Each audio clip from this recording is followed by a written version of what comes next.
Hello, lovely humans. So, I just finished reading the first half of Neither Ghost Nor Machine, and I think what I want to talk about today is actually a bit of a meta step. I've been thinking about rhetorical styles, basically. We've read three pieces now, right? We read Deacon's Introduction to Biosemiotics, which was very technical, academic, jargony, dry, perhaps.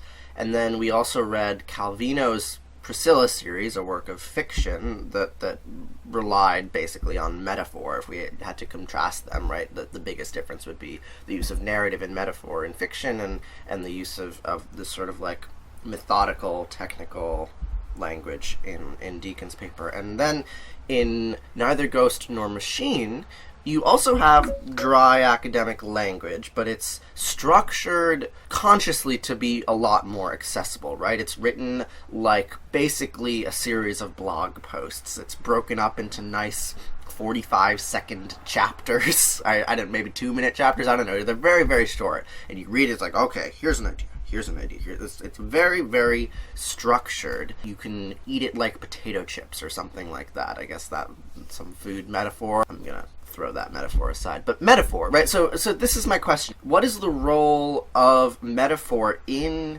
talking about these topics and in explanations more generally, right? We're here, we're engaging in a conversation amongst each other because we're trying to figure out, we have this curiosity about the way that meaning enters into the world. So we're reading all of these different pieces of information that all purport to have some kind of meaning about this issue of meaning. I wonder, just sort of aesthetically, or like as individual humans with minds that absorb information in different ways, like what is the best way to discuss these ideas? Not that there is a best way, but what role does narrative and metaphor, something like Calvino's piece, have in conveying the ideas that we want to convey?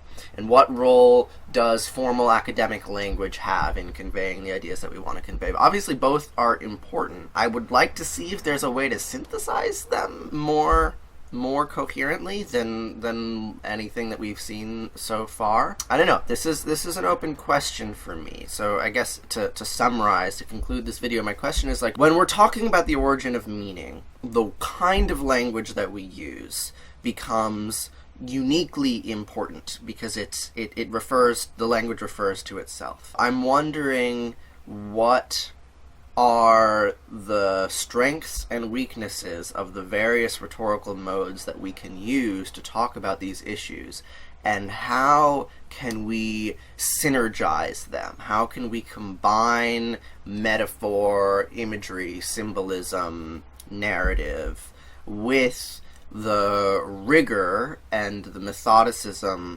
that classic scientific academic language demands of us? Okay, have a nice day. I look forward to watching all of your responses. Bye!